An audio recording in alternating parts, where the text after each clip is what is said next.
yesterday I shared the SportyFM artwork, right? We shared a news card detailing how much money 4 African clubs were going to make in this year's FIFA Club World Cup, the expanded one, the 32-team one, which is just like a World Cup in the United States. And FIFA announced that each of these African clubs will be walking away with $9.55 million. $9.55 million. $9.55 million. That's participation fee. So whether you go there, win all your group games, you win 1, 2, 3, whatever, this is what you are getting for participating. This is SportyFM. In the maiden FIFA Club World Cup. It will be played between the 14th of June and the 13th of July 2025 in the United States. So this is almost like, it's a World Cup, but of clubs.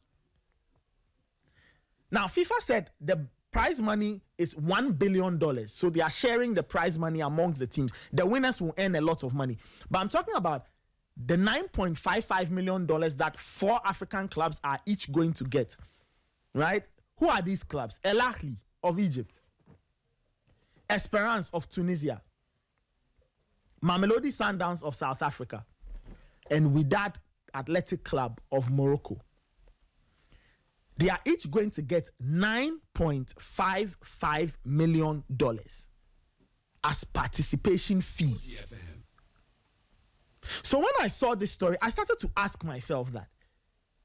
So Ghanaian clubs,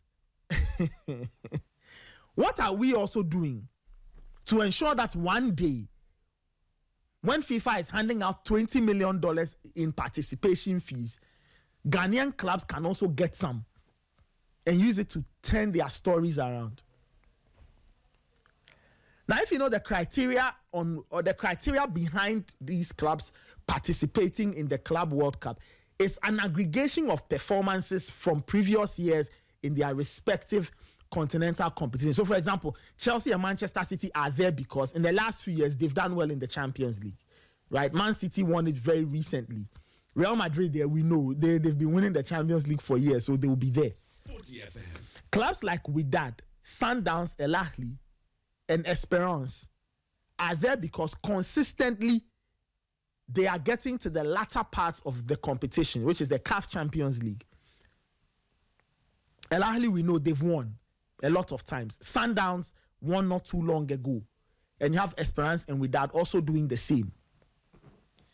So Ghanaian clubs, have you seen what your mates are doing? And it's not like these clubs were established decades before Ghanaian clubs or Ghana's biggest clubs, Asante Kotoko and Hearts of Oak.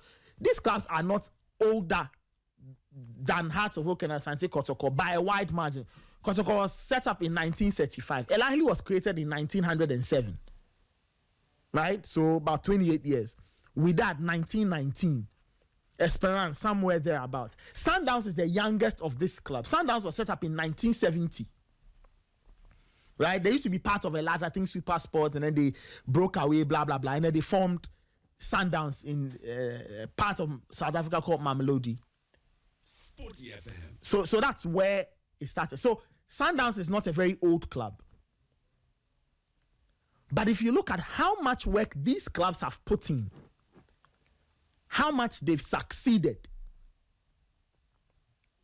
and how well they have done, it is why today they are going to the United States just for showing up. They are getting $9.55 million. And I wonder how our clubs are feeling. I know they might look on with envy. They might be green with envy. But you can't envy Sundowns, El Ahly, Wydad, and Esperance. Do you know why? Because they've put in the work. They have put in the work. They have put in the work. They don't just exist. They are institutions. They are doing well in their leagues. They are participating in the continental competitions. They are dominating the continental competitions. For El Ahly and Wydad, they even play in some of the Arabian competitions or the Gulf competitions. This is SportyFM, the voice of sport. And they are well-run clubs with turnovers that are huge, operational costs that are huge, sponsorships that are huge. Do you know why? It's because they've packaged themselves well. They've marketed themselves well. They have stories to tell and they have stories to sell. Do you understand? They have packaged themselves well. They have marketed themselves well. They succeed on the pitch. They have the things proper football clubs have. They have stories to tell and they have stories to sell. It is why they are making money and they will keep making money. In contrast, when you look at our clubs, let's ask ourselves a simple question this morning. Do our clubs have proper structures? Do they have proper marketing strategies? Do they have stories to tell? Do they have stories to sell? Those are the things that will get you to do well, so much so that when FIFA is calling clubs to go and play the Club World Cup, you'll be part. And you can earn $9.55 million. That is what these teams have done. I decided to do an exercise this morning. I went onto Sundowns' website, Mamelodi Sundowns, lovely website, sundownsfc.co.za. Lovely website. Pictures, players training, Mamelodi Sundowns, ladies, all of that. The thing that struck me was that they have a fan zone corner and a membership place. So I decided to check something out on YouTube. Right? 11 years ago, Sundowns did something called a fan activation. Right? They did an activation where they asked fans to come around and register. Now, I'm making this point to illustrate something I said a few minutes ago. You should watch the video. Fans are there in their numbers. Parents bringing their children there. Children are being signed up as fans. Proper records are being taken. There is the story of Sundowns being told to these kids. And there is an experience to sell. Kids come in and they are buying kits. They are buying jerseys. Jerseys are being signed by their players, by their heroes. So that is the selling point I'm talking about.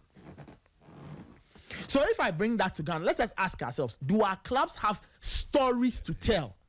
I think they do.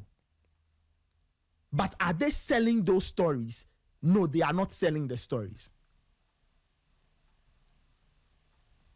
Ghana's biggest clubs, Asante Kotoko and Hearts of Oak, have got amazing stories to tell.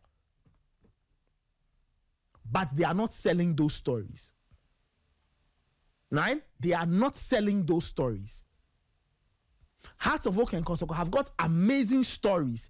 Stories of great matches amongst themselves, great matches with rivals, great history, great players, but they are not selling those stories. Now, even if only the stories had to be sold to get them somewhere was not enough, they are not even doing well on the pitch too. The last time a Ghanaian club made it to the latter stages of a CAF competition was Dreams FC a year or two ago, semi-final. After that, nothing. Hearts of Oak made the final of the Comfort Cup with their very good friends Asante Kotoko in 2005, January. After that, nothing. So if you want to access 9.55 million, if you are not making the latter stages of the CAF competitions very regularly, you are not going to access 9.55 million. But you see, accessing or getting to the latter stages of the CAF competitions is hard work. And I don't think our clubs are ready to do the hard work. Every time I make this point, people throw counter arguments at me and say, oh, what about the general economy of Ghana? Maybe it doesn't support clubs because times are hard. Clubs don't have money. True.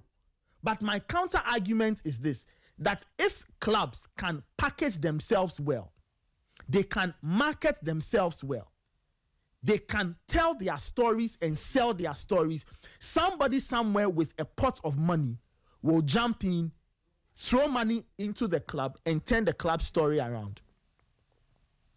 That's what I think.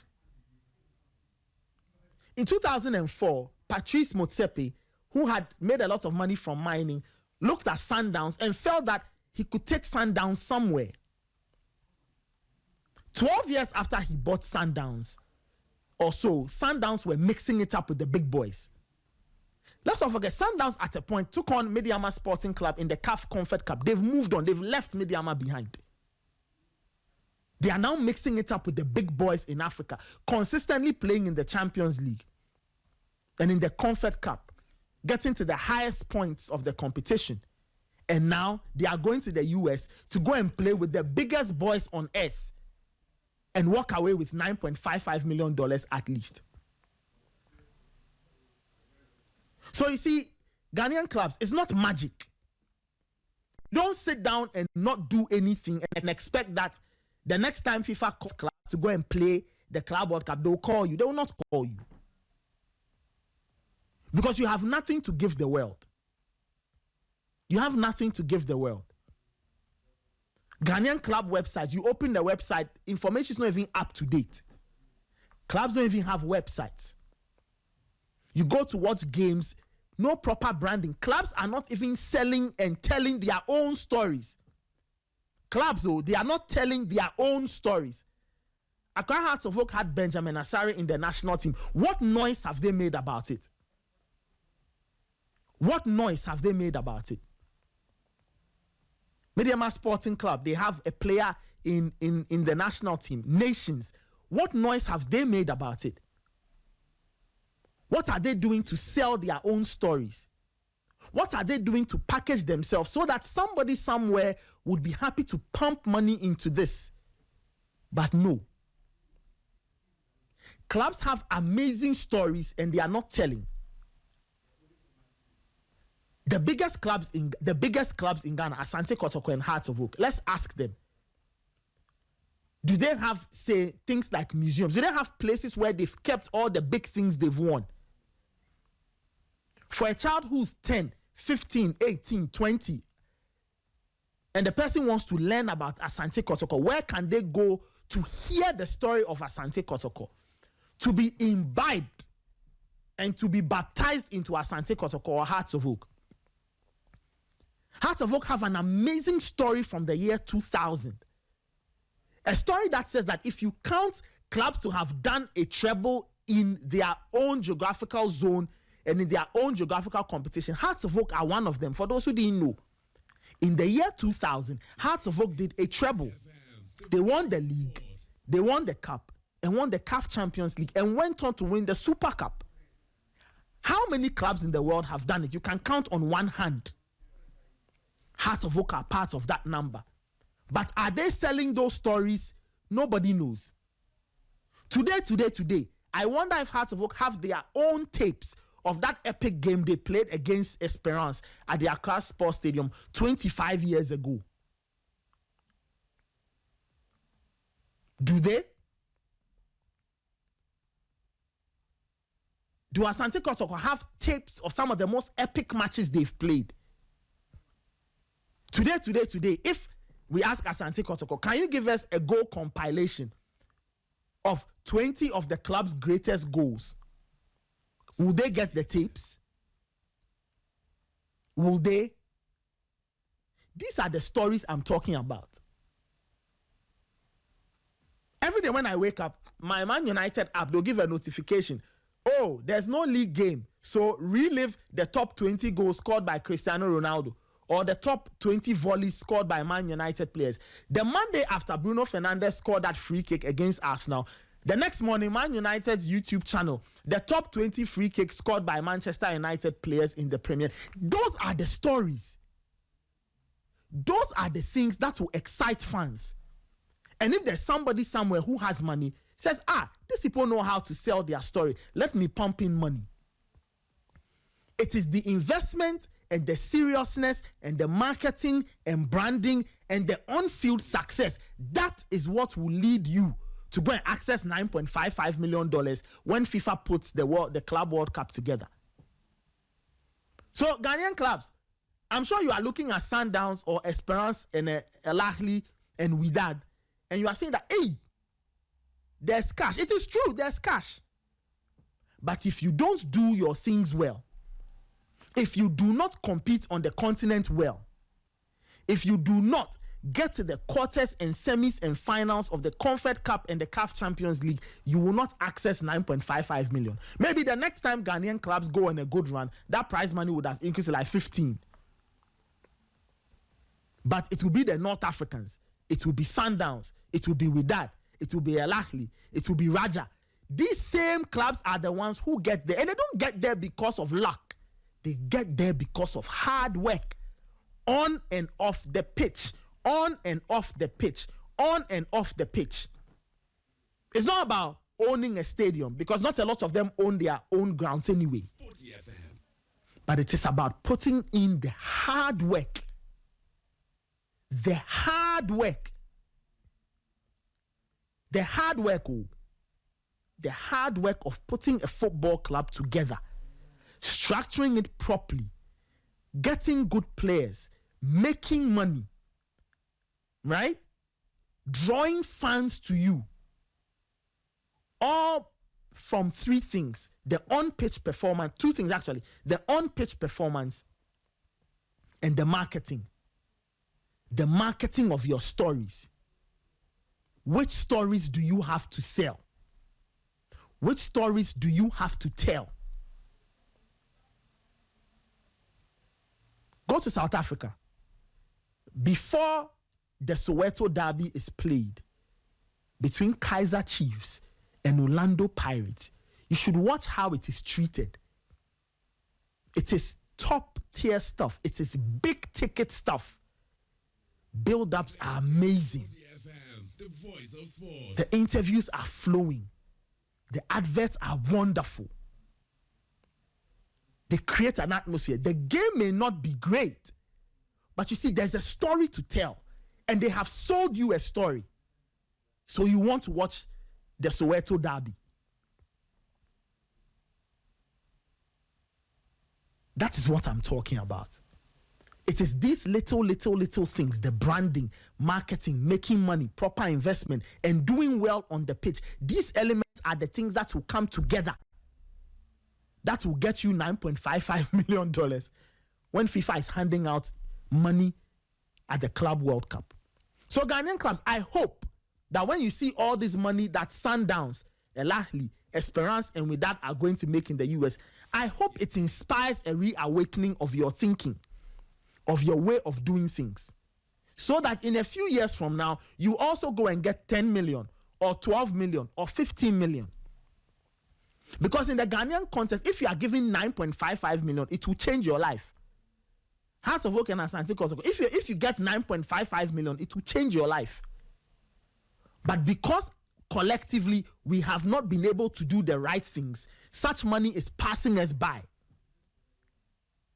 And these clubs who are enjoying it now will keep enjoying it because they understand that to access this money, it is hard work on the pitch, hard work off the pitch, and the spirit of excellence that will get you here. A word to the wise, they say, is enough. That is my sermon for the morning. This is SportyFM, the voice of sport.